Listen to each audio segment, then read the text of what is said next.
And welcome back to another episode of Patriarchy Principles, the podcast where we delve into the intersection of faith, family, and leadership in today's world.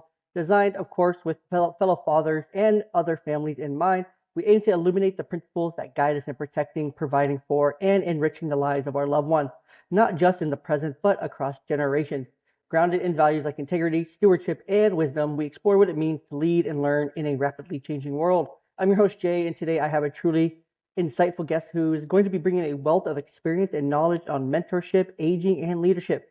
Deborah, PhD, is an applied developmental psychologist, TEDx speaker, consultant, author, and founder of the Mentor Project. She is dedicated to helping us understand what we can look forward to as we age, why we are built to mentor others, and how generational exchange of knowledge and skills can strengthen our families and communities. Through the Mentor Project, Deborah connects mentees with top-level experts, encouraging the passing down of invaluable wisdom, knowledge, and life skills. The approach not only bolsters personal growth and leadership within families, but also fosters a supportive ecosystem where the experience and know-how are never lost. As an adjunct professor and an accomplished writer, Deborah has authored peer-reviewed articles, co-edited influential works, and contributed to various media outlets, all while focusing on improving lives through deeper understanding of the developmental processes. That's a mouthful. Today we'll explore how aging can be a time of growth and opportunity, why mentorship is critical, and how we can create intentional connections that uplift and empower future generations. So if we get to all that, great. If we don't, that's fine too. So grab a seat, get comfortable, grab a juice box, grab a snack. Then Deborah, welcome to the show. Thanks for having me. I'm excited to be here. Of course, I'm super excited to have you. Just a funny thing. This is just a funny thing to me. I don't know if it's funny to literally anyone else listening or watching this, but the episode that came out today, we're recording this on January 10th. This is going to be coming out in a few weeks, but I'm wearing the exact same outfit that I was wearing during that recording. So I just thought that was kind of funny when I was looking at everything today. I'm like, that's interesting. I'm wearing the exact same thing it wasn't intentional, but it just happened. If you know men and other men, you get it. We only have so many shirts and so many things that we wear at different times of the day that are comfortable. So we just kind of go with it. Regardless of that, I just want to shout out that opening music that everyone heard is from the Podbeat app. Podbeat is a free way for you to enhance your podcast or your audiobook experience into a musical one as well. With different beats from lo-fi to trip hop to hip hop, you can download the Podbeat app to enhance your podcasting experience today, your podcast listening experience today. So yeah, without further ado, Deborah, like I said, it's a pleasure to have you here. Could you start by sharing a little bit about what led you to specialize in developmental psychology, I believe, correct? Yeah. Focusing on the midlife and aging and ultimately how the Mentor Project came about. Sure. I didn't ever intend to become a psychologist. I was visiting my grandmother when I was about 19 or 20 down in Florida, and I would go on a very cheap airline at the time. And so I visited her pretty often. And on one trip, I went down and she wasn't herself. She was grouchy. She was irritable. And she's the sort of person who was the fun grandma. I could go down and didn't have to bring any clothing with me. I could just wear hers. And she was always a lot of fun. So it was really alarming when I got down there and saw she wasn't herself. So I asked someone, I said, there's something wrong with grandma. And the person said, don't worry, we're going to fix her. And I thought, what do you mean? And they said, well, she's depressed. She's taking a different medication because of an illness that she had. And that medication wasn't working well. So they were going to change it. So they said, by the time you come back, she'll be better. I came back a couple of months later and she was doing great. She was back to herself. So I decided I wanted to go into the field of psychology and work with older adults. And that was my first decision to do that. So I switched my whole trajectory. I was in school. I changed everything I was looking at. Took me a long time to get my degree because of that. So what were you doing previous and how far into it were you? I was pretty far into it. I was in like a business major and it wasn't something that I really enjoyed, but I didn't quite know what I wanted to do. I just kept thinking an office job was probably what I was going to be doing. So it was just moving in that direction. I didn't even know what depression was. I didn't know what a psychologist was. I had no idea. So this was brand new to me to think, outside of working in an office. So I switched that. I moved and I went into research right out of college and started graduate school and moved then into research in aging. And I studied everything nobody wants to have or get. Things like Alzheimer's disease and frailty and depression. And I thought that was it. And somebody at a dinner party said, "Hey, what do we have to look forward to as we age? You're an aging specialist." And I was like, "Less depression, less frailty."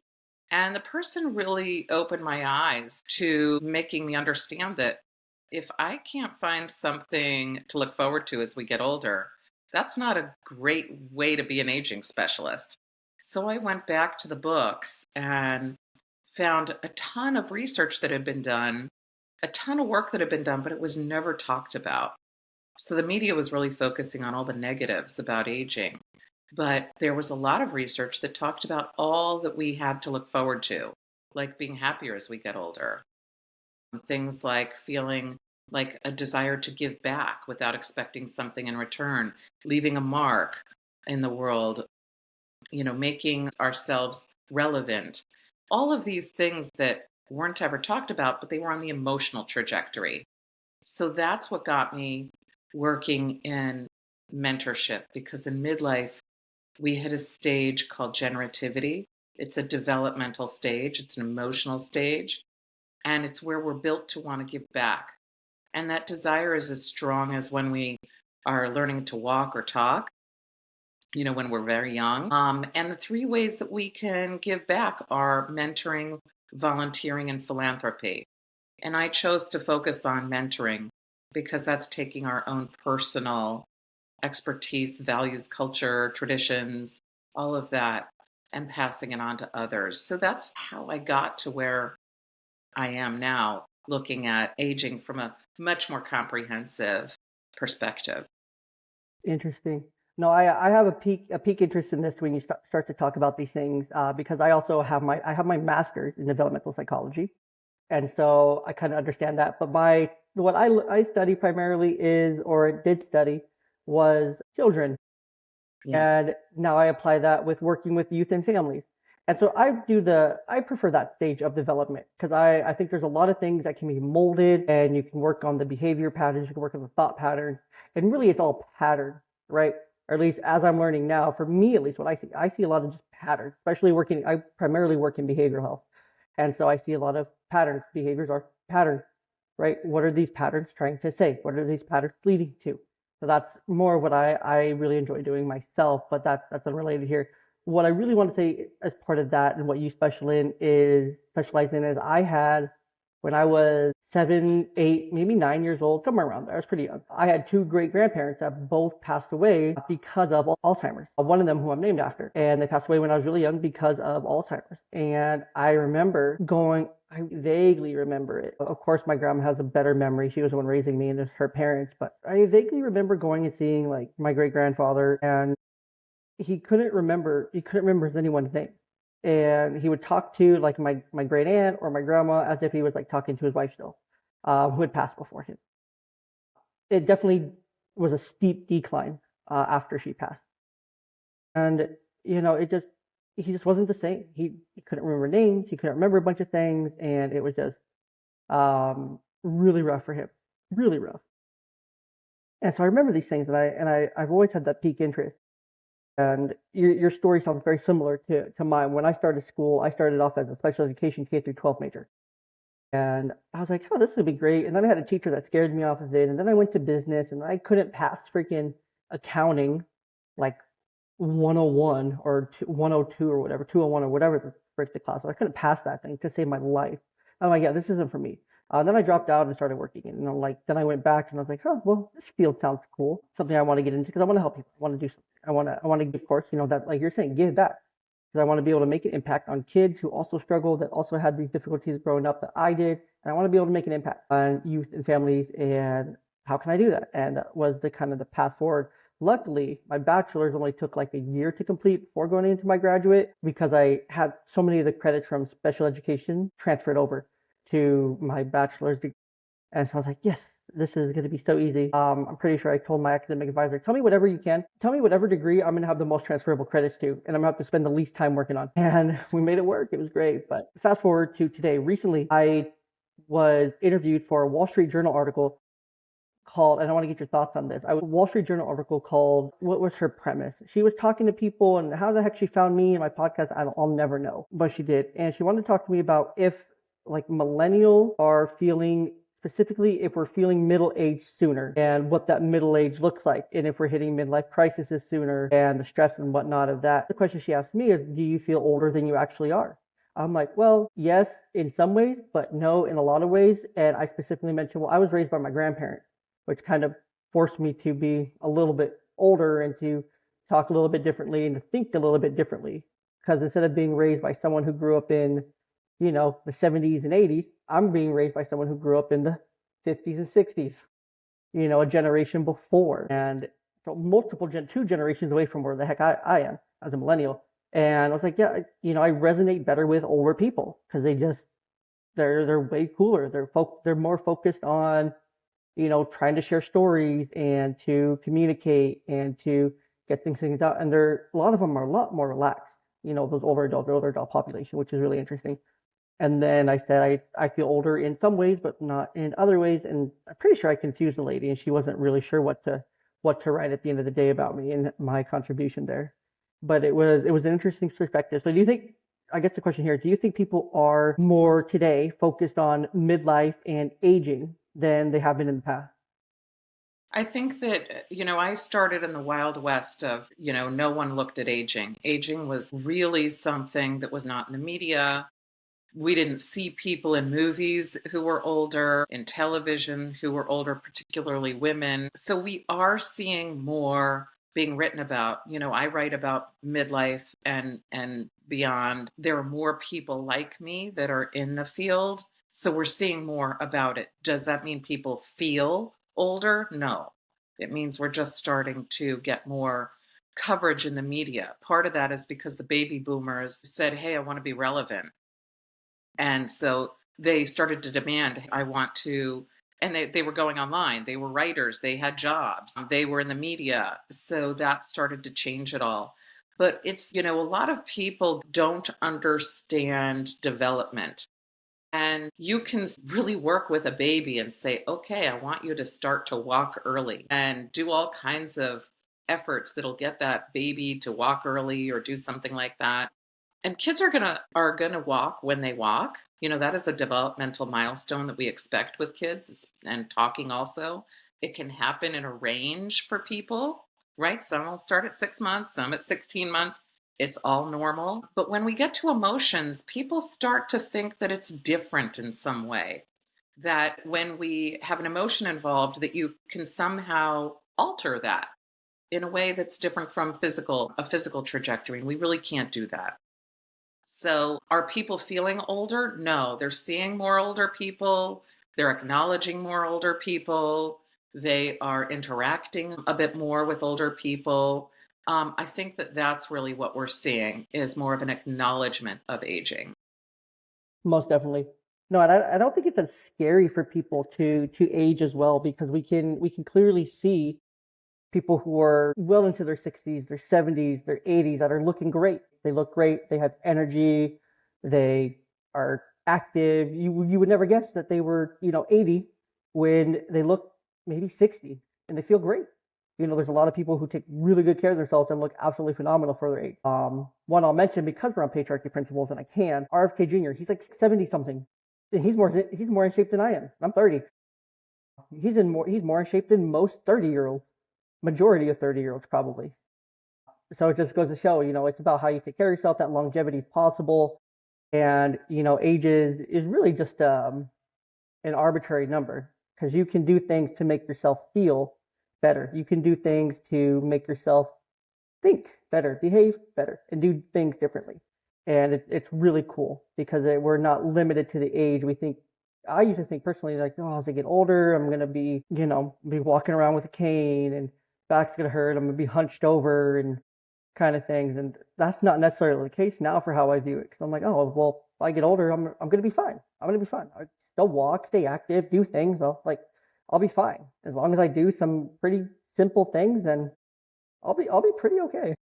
I think there's another component to that also, though. We're still thinking of physical trajectory, Mhm, and how we feel emotionally is not connected to how we are physically. mhm. So if you look at other people, you're 30, right? If you look at other 30-year-olds and people can run faster than you, do you think that they're happier than you? You don't No, know. they can just run faster Right. than me. I've never been a fast runner. So that in itself, people think, well, if I need reading glasses, I'm declining. So people think of age as this, a steep incline, you walk, talk, do all this thing, learn, and then it's a slow, steady decline. That's scary. And when people think I need a cane, I need something else, I need reading glasses, people don't care about that. It's the emotional part that they care about. And so when we think of aging, we still put the physical component to it. But just like you said, you're 30 and running fast doesn't matter to you. It won't matter when you're 50. It won't matter when you're 60. It won't matter when you're 80. So those things that scare us are the things that aren't even influencing us. I'm in my mid 50s, can't run as fast. I wear reading glasses, but I'm happier than when I was in my 20s because I know who I am. I have security in knowing that I have expertise in a lot of things. I worked hard for a lot of the things that I have, and I now feel ownership of those. I'm not insecure about, gee, am I going to have a house? Am I going to have all those boxes that I am supposed to check? My kids are in college, so I have more room to do some of the things that I enjoy doing. So I'm in a space that's pretty good. All of that is emotional, none of that is physical. So I think that when we look at, television shows like The Golden Girls that used to be on in the 80s, where they were in their 40s and 50s, and we look at 40 and 50-year-olds now who are dancing on stages and who are elite performers, in terms of how their appearances, we are starting to accept age as being sexy, even in your 40s and 50s, uh, being attractive in media in those ways. That's new and that's physical, but we do know that the emotional part is catching up in terms of how we're looking forward to age, also, which is, I think, critical because when we have kids who are young and people ask us, what do you want for your kids? Most people say, I want them to be happy. They don't say, I want them to run fast. They are looking at their emotional trajectory. We just somehow lose that along the way and start to focus on the physical components. Most definitely. Yeah.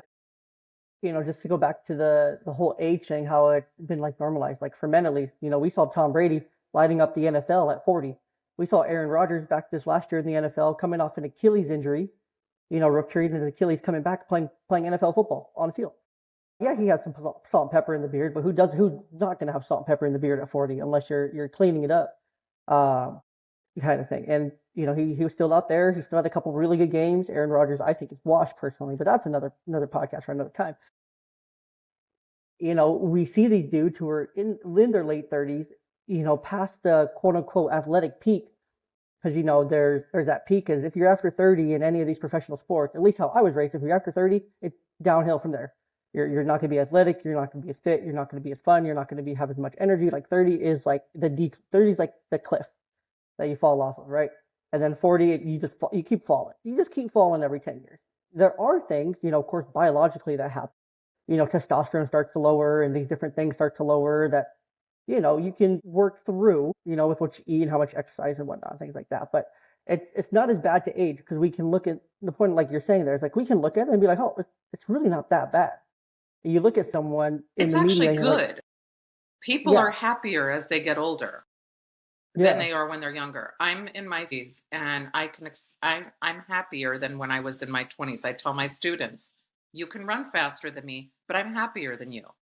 Because when you're in your 20s, you have a lot on your plate. You are looking at, oh my goodness, I have a lot of stuff I have to do.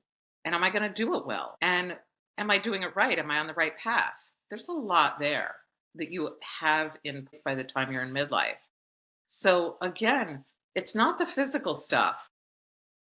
And I mean that really to a much bigger degree. When I work with people who are in wheelchairs and who are on oxygen, I say, "How are you happy?"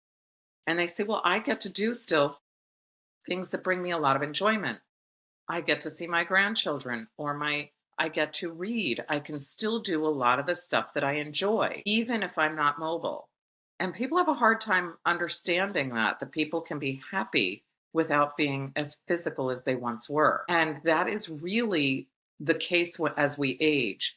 Physicality becomes a little bit less important because our emotions are taking over. So while we have this inverted V as our physical trajectory, our emotional trajectory starts at the same point when we're born, and it goes up and it never goes down.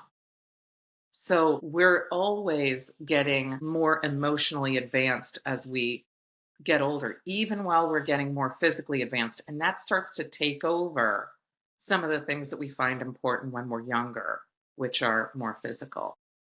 Yeah. And I feel if someone's struggling with that, you know, they're because there's a lot of emotion tied to the physical, right? There is a lot tied to that, especially in social media, especially like with my generation and generations after mine. There's a lot, especially well, not as you get older. You're 100% right, I believe. I've never seen the research, but I 100% believe because we stop caring about the superficial, right? We stop caring about Yeah. a little bit of fat. We stopped caring about a little bit of flappy skin and things like that. Things being like as tight as they once were, hair being as dark or as thick as it once was, kind of thing. We stopped caring about some of those things, and we start to supplement it in other ways and find, oh well, if my hair's going, it's fine because I have all these things that make me more happy and bring me more joy, bring me more fulfillment.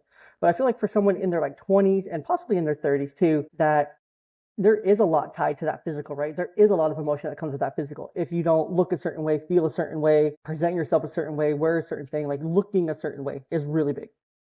Being a certain shape, color, all those things are all tied to emotion. And if I'm not those things, then I'm different than everybody else, or I'm a failure, or I'm this, or I'm that. For a lot of people in that age range, especially some of the probably some of your students in that age. I work with mostly younger kids, but I definitely see it in the teenagers as they're right around that middle school, high school. Like they start to care a lot about how they look, and a lot of it's tied to the physical. It's If they look a actually, certain, I think you're right, it is, but it's really their identity. yes, 100%. So we think again in physicality, but it's really back to the emotion. They're figuring out who they are. What am Hmm. I going to wear so I fit in? What am Yeah. I going to look like so I fit in? Who are my people? And so when you're young and you're a teenager, all the way up to 30s, you're looking at fitting in with where you want to be in the world.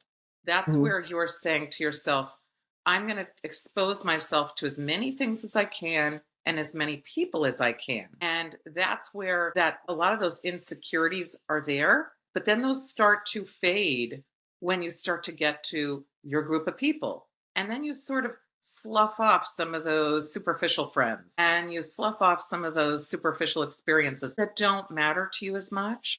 So you're really then honing where you are. You're finding maybe a significant other or somebody that you really care about. You're maybe in your 30s starting to have a family, even in your 20s, and your focus goes on to the family as opposed to some of the more superficial things that you were focused on because you don't have enough room for all of that.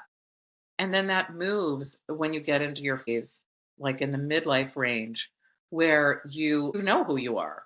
You say, all right, great. And I know who my people are. That might be a much smaller group of people because you've said, I only have time for a certain amount of people. But that identity phase is a hard phase for us to go through. That's where we are looking at our physicality because we're saying, oh my goodness, I want to fit in. I want people to like me. I want to find my group. I want to find my people. And this is one way that I can look around and say, okay, here are people who dress like I like to dress. I'm going to associate with them. It's a kind of a way that we can identify people from a distance and say, these are my people. I'm going to try on this sort of group or this sort of identity for a while. People will try religion, they'll try, different activities in this time period. So emotionally, it's a very turbulent time for people. Yeah. No, 100%. It is all identity. it is all tied back to that because we're just trying to find where we're trying to get in where we fit in, right? Yeah. Trying to find those people. We're trying to find who we relate with. I feel like we're always trying to find that until we find it, and then we're good. And we find, oh well, these people look like they could be, someone promising, kind of thing. And we find those groups that we fit in, and we stick with them, right? Tribalism. We find tribes, Yeah. and we make tribes because that's just kind of how we work. That's just kind of how we are. That's how our brains are wired, for tribes and to find those people and to make something out of it. Um, but no, great discussion. I do just want to ask, kind of switch gears here just a little bit. What can the average person look forward to as we age? We touched on being happier, but what are some of those things that someone can look forward to as they age, and get older? So we can expect to have a more positive emotional trajectory. And that's not just happiness. Yes, we can expect to be happier. And there's a lot of research on this. Again, there's the Harvard longitudinal study, and there's Laura Carstenson's study out of Stanford. There's a whole lot of other studies in between. There's Eric Erickson, who's his theories, other people who've followed and researched his work, like Dan McAdams out of Northwestern. But what we can expect is that we can start to make meaning out of our lives. And this is a big deal to us because as everyone who's in the identity phase knows, it's tough when you aren't sure that you are where you should be. I remember when I didn't know, I was like, oh, I guess I'm going to get an office job. And it was like this vague thing, like, okay, I'll go do this because this seems like what you're supposed to do. And it wasn't until I landed, now I found my thing. It took me a little bit longer than it takes some and less long than others. But that sort of journey that we have, once we hit midlife and we are pretty satisfied with what we've chosen and where we are, then we start to feel fulfillment with our lives. We feel like we're making meaning of our lives, that we matter, that we're productive, that we care about people who matter to us, and that we feel cared about. All of those things are basic needs that we have, and we're finally getting to see that come to fruition. So midlife, when we hit it, around 40, 50, especially 50, we should be expecting to want to give back. And people often think, well, how is that a positive?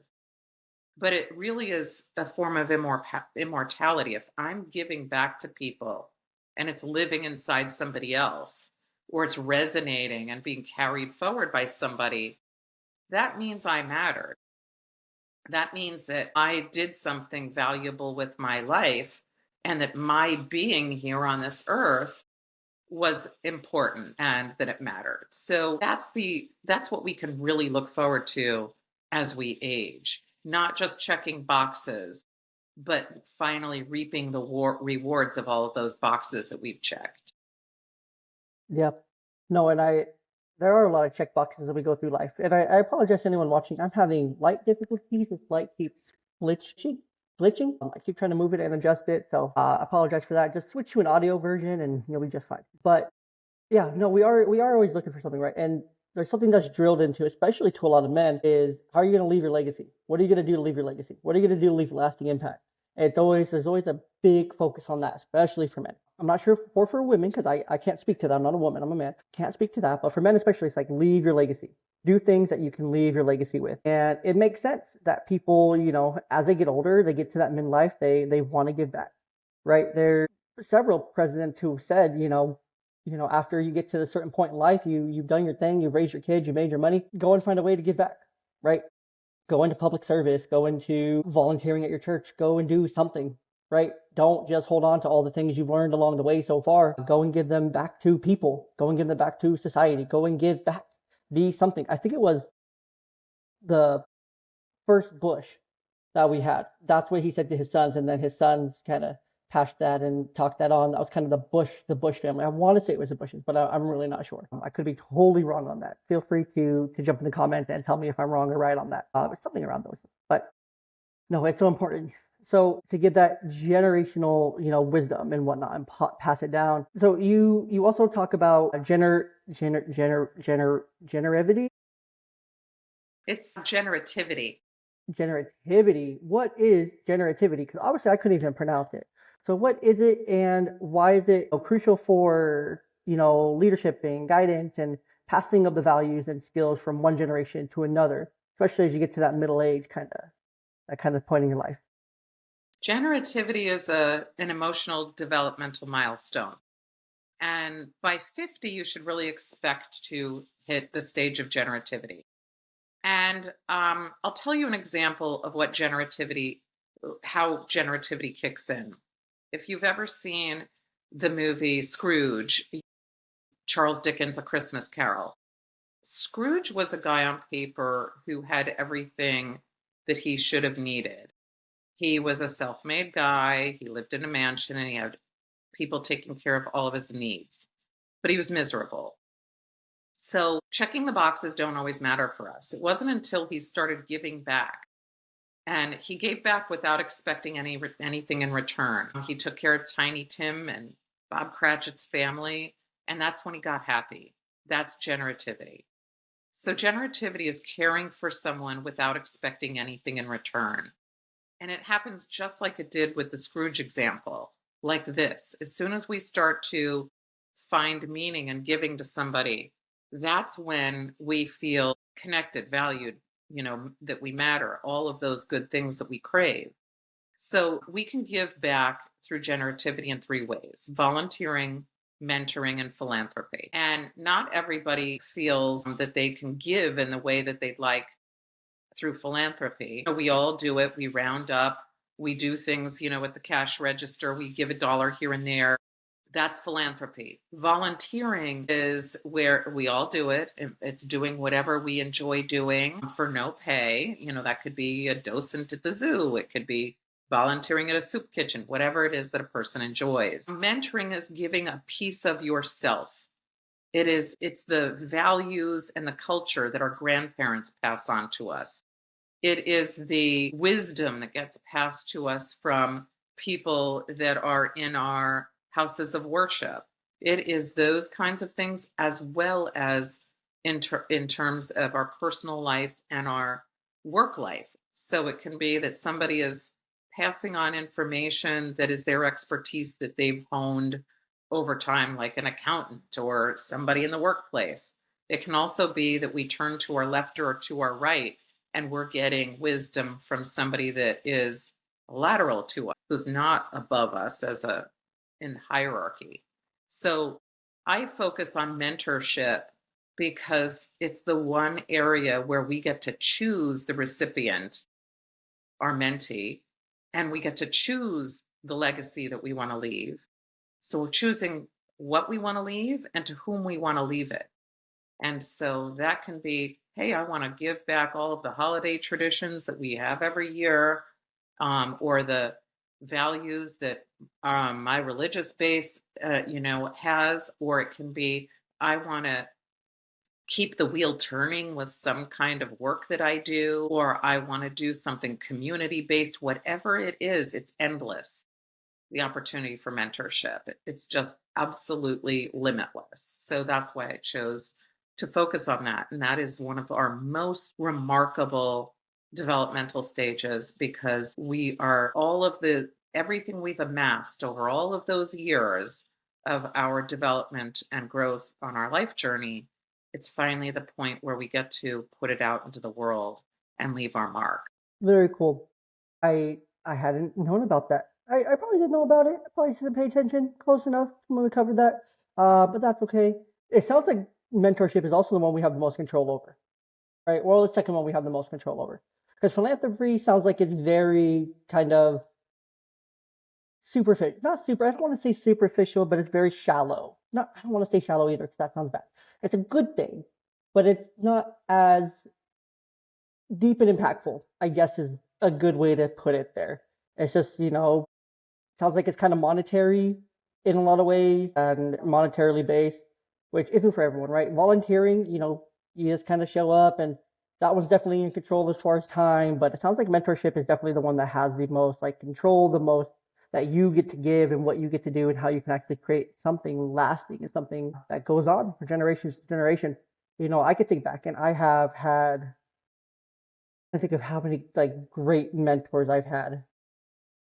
I had one guy that I had stayed with for a little bit, just while I was in between some things, after high school and whatnot, between college and whatnot. I stayed with him for a couple summers, learned to pay rent and things like that. He was great, really, really great guy. But I would consider him one of my first mentors, just because he was teaching me to, show up to work. He wanted to know my schedule. He wanted to know when I was going to be there. He held me accountable, right? He taught me accountability. He said, you can use the washer on these days, or you can do this and this and this and this.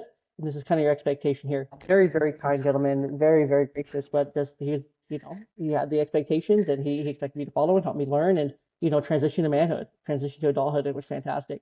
And then I've had other longtime mentors that I still talk to. Of course, my dad's a big mentor of mine, and other, male role models in my life and other family members as well have also, turned into more mentors than they have family, right? One thing that I'm tasked with at work is doing a lot of trading. I get to do a lot of trading of new people, mostly because the people above me hate doing it. So they said, we're going to give you this role and we're going to pay you this much to do it because we hate doing it. And you don't seem to mind too much. And I'm like, cool, that's great. And so it's really fun. It's really fun to give that back and show people, all the different things that I know and how I've done them and pass it around and things like that. Especially as they're like coming big, bushy-tailed and bright-eyed and bushy-tailed. When they first come in, they're like, I'm going to make such a difference, kind of thing, and be able to coach them through that and be like, oh, slow down just a little bit, slow down just a little bit. You don't got to save the world in one day. It's going to be okay if you take it slow with some of these clients, and you don't got to push all the skills and everything on them right away. Just slow it down, slow it down, slow it down. Find what they need. Be a tiny bit more holistic, please. Just a little bit more. Don't go to them. Let them come to you, and then offer them, the skills, the tools, the suggestions, things like that. So, but it's really fun for me to be able to pass it around. And then of course I've been a coach. One mentor role that I think I got to take on really early. It's something I've always really been into this idea. Maybe I hit this stage a bit earlier than most, but I have always wanted to like give back. I've always wanted to help teach and pass something on, right? Something, whatever it is, whatever I do know at that part of life, I want to pass it on.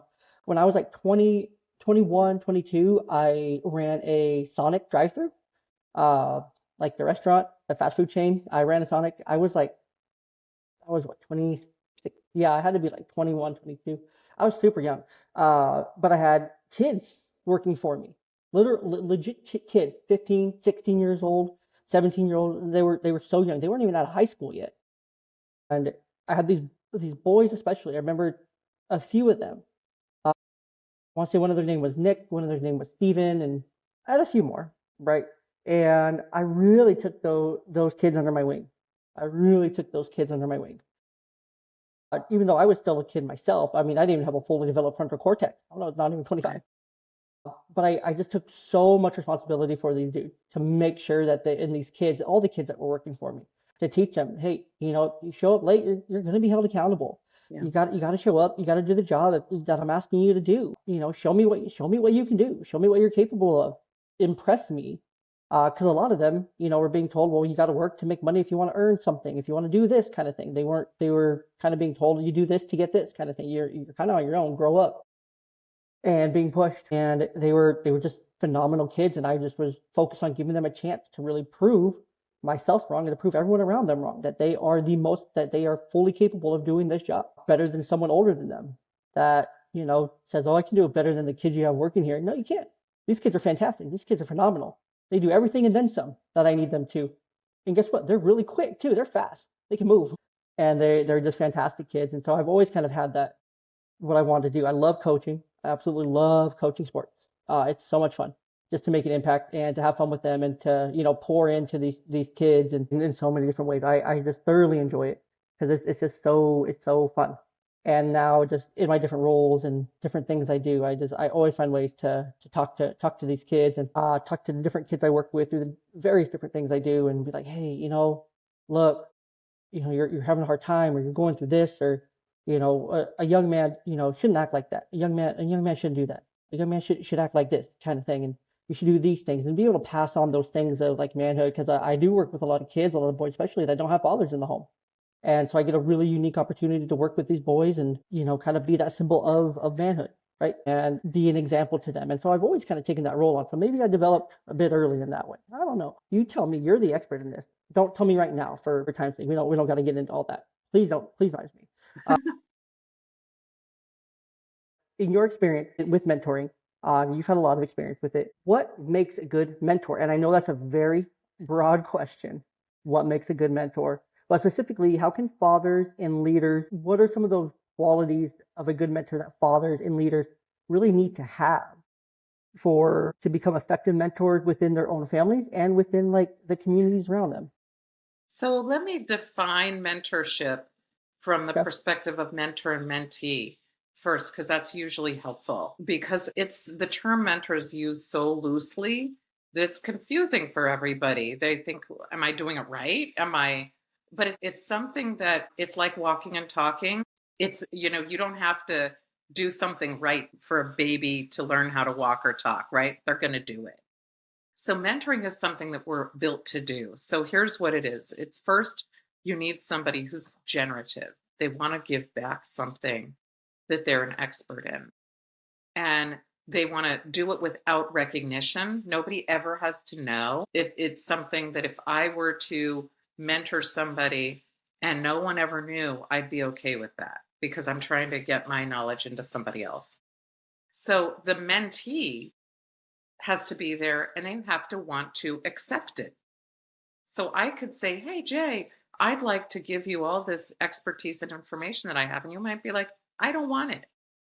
There has to be the recipient that's there for the mentorship, right? The next thing is it has to be intrinsically motivated. So if you're getting paid to do it, you're not a mentor. You're a coach, you're an advisor, you're something else, but you're not a mentor. That's not devaluing anything.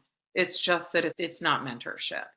And I'll give you the example of why that's the case. If I said, hey, Jay, would you like to go volunteer at a soup kitchen giving out food and beverage to hungry, thirsty people? You may say, yes, sure, I'd like to. And you would probably say, hey, yeah, I'd feel good about doing that. Then if I said, hey, Jay, instead, go volunteer at Starbucks, that's a whole different feel. Most people say, I don't want to do that. Everybody else is getting paid. I expect pay to do it there. I won't feel good at the end of my volunteering. I'll feel like I was taken advantage of. So when we're at work and somebody says, go mentor people, and that's on the clock, you're really not mentoring them. You're doing an amazing job at advising or coaching or Hmm. something like that, which is great. There's no devaluing that. But mentorship is happening off the clock. And that's because we crave that feeling that we get when we would say volunteer at a soup kitchen versus the feeling that we would get volunteering at a Starbucks. Gotcha. You're 100% right. So you're 100% right there. What I do at work is definitely extrinsically motivated because I do get paid for that. It's something I extrinsically am motivated for that I will do. I do really enjoy it as well. That's a part of my job that I really do look forward to. So there is also, you know, it's primarily extrinsically motivated, but there is a little bit of an intrinsic motivation there as well. For sure. Because I'm motivated to do a good job, at doing it because I actually truly care versus my supervisors or something that would be doing it and that would be solely extrinsic motivation because they're getting paid to do it. That would be 100% extrinsically motivated. And And yeah, go that's ahead. really important because people, you're being a good employee and that's a good leader. You need to have those skills and you need to want to work with people and see them succeed to be good in what you do. Otherwise, you're not a great employee. If I go to work, I'm advising students. I enjoy it. I love it. I think it's great, but I'm paid to do that. And that is something to make sure that I always say in my mind, I want to be the best I can be in this, but it's part of my job. So when we're parents, that's the same kind of thing. A parent is expected to love their child and try to do a good job with them. And that's kind of like work. You're expected to be a good employee and do the best job you can do. Now, can you be a mentor to your children? Yes. But we have to differentiate what is it that's the basics of being a good parent. Just like at work, can you be a mentor? Yes, you can outside of work, but it's not when it's on the clock. So the next thing we need is a meaningful connection. So our mentor and our mentee need to like each other. A lot of times people are paired up and they feel like it's a failure if they don't connect. There's no failure in mentorship. It's really, you have to both people have to like each other and feel connected in a meaningful way. We also need to trust the person. So the mentor has to trust that the mentee is not going to go steal their information and run away with it. They need to feel like they can trust that the person isn't going to take their information and do nothing with it. And likewise, the mentee has to trust that the mentor isn't going to judge them and say, you know what, I'm not going to give you an increase in your job. I'm not going to give you a good performance evaluation if you tell me you don't know how to do something, or if you aren't doing it as quickly as I'm trying to mentor you. So, those sorts of things, trust is a big component. And finally, there has to be a goal. So it can be a one-time goal where you're saying, hey, I need this help in something right now. Or it can be something where you have a long-term relationship where that goal is moving and changing over time. But to be a good mentor, all you have to do is follow within this, which is what we're built to do. This is how we're built to interact with people. This is how, if as I break this down, everybody's doing this all the time. You don't need a rule book. You don't need to learn, oh, I shouldn't throw somebody under the bus. That we know not to do. Nobody likes that. So you do not need special skills. I've heard so many people say, you need to be a good listener to be a good mentor. No, that's what you should do. If a friend comes and talks to you and you ignore them, you're not being a good friend. Apply those same things, the principles Hmm. of being a good person, to mentorship, and that's all you really need. So the first one there is to make sure the recipient is wanting, essentially, the mentorship. They have to want it.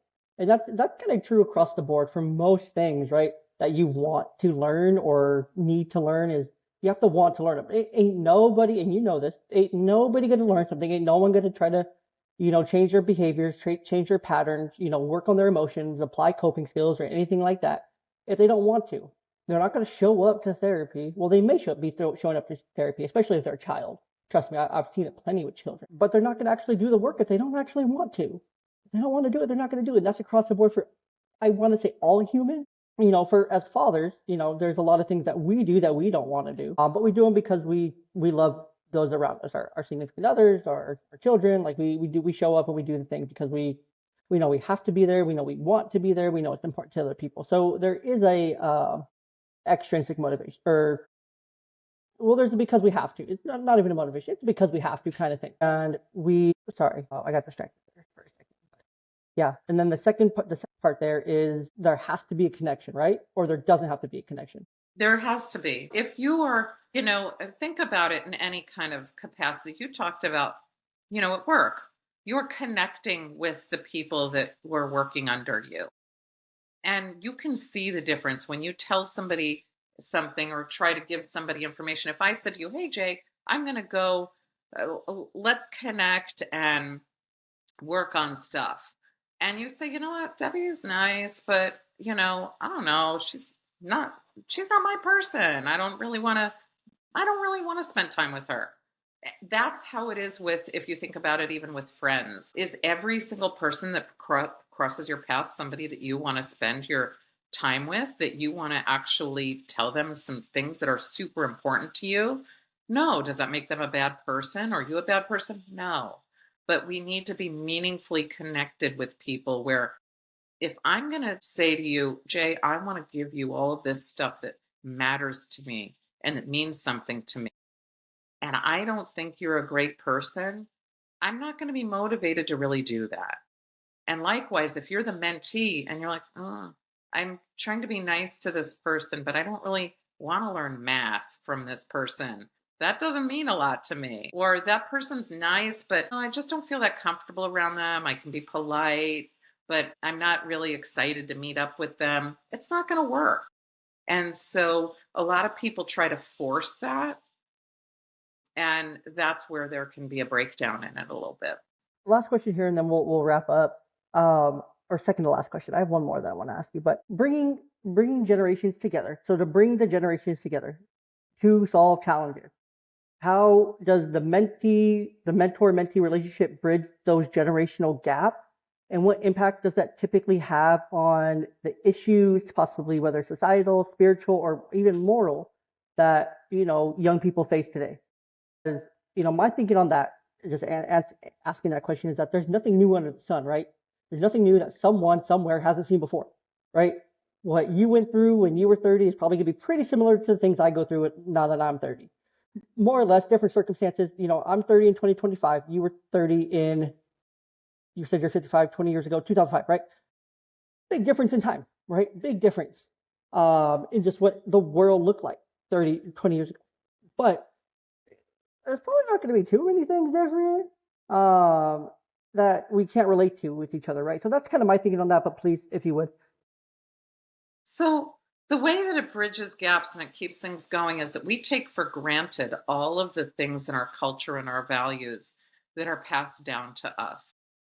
But that chain can be broken at any time. And I'll give you an example of this: religion. It's been passed down for centuries. How is it that it's so similar that you can look at, sort of something from hundreds of years ago and it's the same thing? That's mentorship. That is passing that down. In terms Okay. of holidays and traditions, we all just take that for granted. But I have, for every Thanksgiving, a recipe card that has my grandmother's handwriting on it that is the entire meal for Thanksgiving. Now, my whole family expects this. They don't think about it. And that recipe was probably from my grandmother's mother. But it didn't really sink in how important that was until we had my uncle come to visit. He wasn't eating his mother's meal, he was eating his wife's meal, my aunt's meal, every year after he got married. But he came to my house one year and he said, "It's my childhood. This is he felt like he was right back at home. It was that whole meal. It was the scent. It was the smell of it. It was the all of the food that was made exactly the way that he ate it in its entirety that brought him back to those feelings. It was it's the culture. So when we have a family culture, this is what dads and moms are doing all the time. This is what grandparents are doing all the time. You are infusing your values and your culture and your traditions to your kids. And that gets passed down. And we should never devalue the importance of that, because that is what bridges the generations. My kids eat the same meals that their great grandparents ate. When you look at if a person is religious or has any kind of spiritual values, that's oftentimes passed from generation to generation. And then that gets carried on. It becomes a part of that person's internal values and culture that matters a lot to us. And that matters a lot more to us than accounting, if you think Yeah. about it. And that is what gets passed down. So when you say things don't change a lot, that's because we've taken on what our parents and grandparents and great grandparents have passed on down to us, and that we're passing on to our children. Our values are one of the biggest things that we can have as a legacy. That's amazing. No, I love that. Because it 100% is. It 100% is. That's what we can absolutely pass down without a doubt. And I love that. I was going to ask you one more question, but then I realized this is the wrong platform for that question. So I don't know why I had it in the doc, but that's okay. So I'm just going to wrap us up. Uh, Deborah, thank you so much for coming on the show today. Thank you so much for sharing your experience today. I think a lot of people will be able to gain understand a lot more about mentoring and leadership, and if they apply some of the things there. First and foremost, thank you for sharing your experience and offering such profound insight into aging, mentorship, and generational leadership. Your work with the Mentor Project and your understanding of developmental psychology provide definitely invaluable guidance for all of us to build strong, value-driven families and communities that can last through the generation, of course. For our listeners who want to learn more about Deborah's work or engage with the Mentor Project, please visit, and correct me if I'm wrong, Deborah, www.mentorproject.com. There you can discover more about how to tap into our most precious natural resources, our experts, and harness their knowledge to uplift, educate, and empower the next generation. And with that, I thank you all for tuning into Patriarchy Principles. Let's remember that aging isn't merely about getting older. It's about growing wiser, giving more, and building a legacy of mentorship and guidance for those who come after us. Until next time, stay steadfast in your values, cherish your loved ones, and lead with purpose.